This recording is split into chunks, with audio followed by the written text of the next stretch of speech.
Today is Wednesday, November 23rd. We have the latest updates about another mass shooting, this time inside a busy Walmart. Also, another pause in student loan payments, and what the nation's top health experts are saying about COVID-19 this winter. Plus, one of the biggest upsets in World Cup history, and everything else you need to know about this holiday weekend, from travel to Black Friday sales. Those stories and more next. Welcome to The Newsworthy. All the day's news in around 10 minutes. Fast, fair, fun, and on the go. I'm Erica Mandy. Thanks so much for being here. You ready? Let's do this. For the second time in just 3 days, Americans are waking up to the news of a mass shooting. Late last night, a shooter stormed a Walmart in Chesapeake, Virginia, just south of Norfolk. At the time of this recording, police have not said exactly how many people were shot, just that multiple people died and more were hurt. Investigators say the shooter also died, but it's not clear how. They're expected to release more information today. As you know, this comes just days after 5 people were shot and killed at an LGBTQ nightclub in Colorado. The suspect in that shooting was moved from the hospital to jail yesterday and is expected in court today. The suspect's lawyer says they are non-binary and use they/them pronouns. They were arrested on murder and hate crime charges and could face life in prison. Well, Americans are getting more time to pay off their debts. That is, if they ever even have to. Despite everything going on with the Biden administration's plan for student loan forgiveness, people actually have not had to make payments on their federal student loans since March of 2020. The debt is still there, but it's not raking up interest, and there aren't any punishments for not paying. You'll remember the Trump administration first put those payments on hold to make it easier for people to financially survive the pandemic. And the deadline to get those payments started again has kept getting pushed back. Most recently, payments were set to be due on January 1st, 2023. But that changed again this week, and the new date could be as late as September 1st. The Education Secretary now says the payments pause will continue for as long as it takes courts to reinstate the Biden administration's debt relief program, or at least settle the lawsuits. So if that happens in the next few months, the payments will resume sooner. Otherwise, it's September. So where does that debt forgiveness plan stand? Well, a lot of people are suing over it, saying the Biden administration is overstepping its authority by not going through Congress. Already, one judge in Texas agreed, calling the program illegal. But the Biden administration insists it is legal and that borrowers are drowning in that debt. Last we heard, the White House asked the U.S. Supreme Court to save the program that was supposed to wipe out up to $20,000 in student loans for tens of millions of borrowers. But it's not clear if the High Court will actually take the case or not. To be continued. Former President Trump lost another battle in the Supreme Court this week.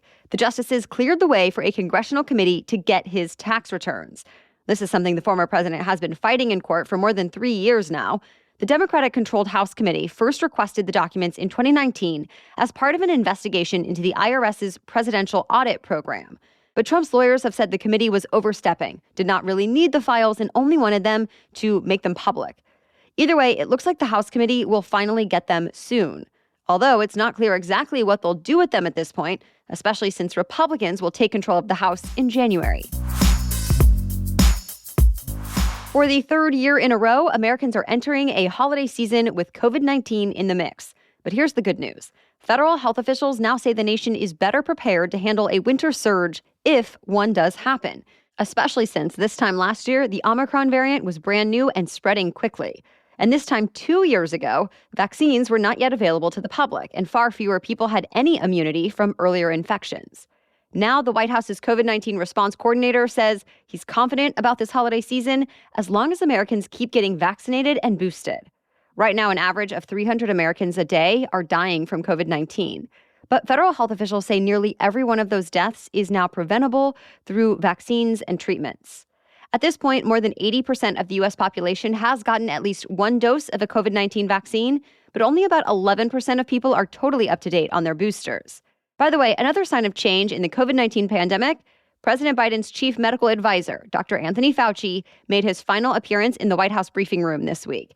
He's pretty much been the face of the American pandemic response since the beginning. But now, the 81-year-old says he's retiring from government to, quote, pursue the next chapter of his career. That said, he might not be able to get too far from Washington, D.C. Some Republican lawmakers have promised to investigate Fauci over the country's COVID-19 response when they take control of the House in January. Stay tuned. More news is still coming up, but first, I'm excited to share a new sponsor with you because I was so impressed by my experience with them. It's called CanvasPrints.com. It lets you easily turn photo memories on your phone into these beautiful canvas prints or photo blankets and pillows, mugs, coasters, and more. So if you need a personalized gift this holiday season, you are going to love this. Although I recently got some canvas prints for our own home, and it was the easiest and most seamless process. I appreciated that CanvasPrints.com offered templated wall displays to choose from since I never really know exactly how everything should fit together on my own. But whether you do that or your own design, you literally just upload your photo, pick your product, and add to cart. Right now, CanvasPrints.com even has a special offer just for our listeners. Go to CanvasPrints.com and use the code Newsworthy25 to get 25% off your entire order of canvas prints, canvas wall displays, metal prints, photo tiles, photo blankets and pillows, and much more. Find the perfect holiday gift for everyone on your list and save with this amazing offer. That's CanvasPrints.com and use the code Newsworthy25 for 25% off your entire order. It's considered one of the biggest shockers in World Cup history. The powerhouse soccer team from Argentina lost its opening game against Saudi Arabia. Now keep in mind, Argentina hasn't been beaten in the last 36 games going into the tournament, a streak that stretched back to 2019. Saudi Arabia, on the other hand, was the second lowest ranked team at number 51, and they've only ever won 3 World Cup matches in history. Well, now they can make that 4 since they beat Argentina 2-1. Still, Argentina is not out for good. As for Saudi Arabia, their fans are still celebrating. King Salman declared a public holiday in the country today to mark the occasion. Of course, tomorrow is the Thanksgiving holiday here in the U.S., and the number of holiday travelers are almost completely back to where they were before the pandemic struck. AAA says this is going to be the 3rd busiest Thanksgiving they've ever recorded. 54.6 million people are expected to travel over the holiday week. That's about 1 million more people than last year, and just short of the super busy 2019 Thanksgiving travel period. If you flew yesterday, then you probably experienced the worst of it already. The FAA says Tuesday would be the busiest flying day of the holiday week. For those driving, gas prices are still up, but not nearly as bad as they were over the summer. The national average cost for a gallon of regular unleaded gas was $3.77. Airplane tickets are also more expensive. They cost 34% more on average than they did last year. No matter if you're driving or flying, travel experts have the same advice: give yourself more time. For a lot of Americans, tomorrow is a day to rethink the typical holiday traditions. Of course, most people have been taught Thanksgiving is exactly what the name suggests, a day to give thanks. And in the past, schools have taught kids it all started when the Native American people shared their land, food, and knowledge of the American environment with the English people. But as we know now, that cooperation did not last long, and the English ended up attacking and taking over native lands. Now some Native American people call it a day of mourning. And then there are those who call it Family Day as a way to commemorate their indigenous heritage. Either way, many teachers across the U.S. are changing their Thanksgiving lesson plans or doing away with them altogether. While you may be looking for Black Friday deals, be aware that online scammers may be doing more this year to try and trick you. Axios talked to threat analysts who say the economic downturn is prompting more shoppers to look for online discount codes, which then gives hackers and scammers more of an opportunity to succeed. Experts say be extra cautious about any website that opens up after you click on a link for a promo code. A common trick is to send online shoppers to fake websites that look like the brands they were shopping for, and then when you think you're entering your credit card and personal information to check out, well, you're really giving it to a scammer. Also, watch out for any website that asks you to enter your username and password. That could open the door for hackers to access your most vital accounts. Finally, be extra suspicious if you get any emails that claim your online orders did not go through. This is another way scammers are trying to get you to enter your payment information for them. Online retailers and corporations are dedicating more resources, though, to try and fight back against scammers and hackers. Holiday discounts started earlier this year, but there is apparently still plenty to go around as Black Friday nears. Experts, including the Better Business Bureau, say a lot of stores and retailers are still overflowing with merchandise this year because of past supply chain issues and a change in what people are spending their money on. Businesses are sitting on 21% more inventory than they were a year ago, and they need to quickly sell it before it becomes obsolete or unwanted.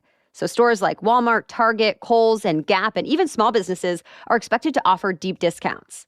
Streaming services are also offering deals. For example, HBO Max ad tier is now being offered for just $1.99 per month for 3 months. And a quick note that Saturday is Small Business Saturday, and we love the idea of supporting local and small businesses whenever you can, especially since we are one. And this year, we have a new option to easily gift a Newsworthy Insider membership. Simply go to thenewsworthy.com/insider and look for the link at the top that says gift a subscription. Thank you so much for the support. Well, that's it for the main news today. So now it's time for Work Wednesday, when we break down one interesting career or work-related news story every Wednesday. But first, this podcast is sponsored by ZocDoc. I've had to find more doctors lately since I was pregnant. And then once I had my son, he needed a pediatrician. And when our insurance changed, my dentist was no longer in network, so I needed a new one. And let's be honest, it can be hard to find the right doctor for our own specific needs, personalities, and schedules. Oh, and of course, insurance. And yet, it's a really important decision. Well, I always at least check out ZocDoc as part of my research process. ZocDoc is a free app that shows you doctors who are patient-reviewed, take your insurance, and are available when you need them. Go to ZocDoc.com, check out doctors that could be right for you, and if it looks like a great fit, book an appointment in person or remotely that works for your schedule right on the app. Go to ZocDoc.com/newsworthy and download the ZocDoc app for free. Then start your search for a top-rated doctor today. Many are available within 24 hours. That's ZocDoc.com/newsworthy. ZocDoc.com/newsworthy. Okay, now back to Work Wednesday. Today, we are talking about major retailers giving their employees the day off for Thanksgiving. They include Target, Walmart, Best Buy, Kohl's, Home Depot, Macy's, Trader Joe's, and many more. Labor groups have long argued workers should be allowed to spend the holiday at home with their families. And some states, like Massachusetts, Maine, and Rhode Island, have actually banned big box stores from being open on Thanksgiving. But it was just a few years ago that most stores were open on Turkey Day, doing early Black Friday sales. But the pandemic changed things. Stores spread out their big sales days to cut down on big crowds, and they prioritized their smaller than usual staffs to work on actual Black Friday. Well, turns out that was a hit. So the major chains kept things closed last year and are doing the same this year. To be clear, though, you can still shop at these stores on Thanksgiving. You'll just have to do it online. CNN points out that the growth of online shopping means no retailer is really all that reliant on specific days anymore. And now stores can close on Thanksgiving without having much impact on sales anyway. All that said, there are some exceptions. Most CVS and Walgreens locations will still be open tomorrow. All right, thank you so much for joining us today. A quick note that we will not have a new episode out tomorrow or Friday because of the Thanksgiving holiday, but we'll be back on Saturday with our special edition episode all about the science of gratitude. And then another news roundup will be here for you on Monday. Until then, have a great day and a happy holiday weekend.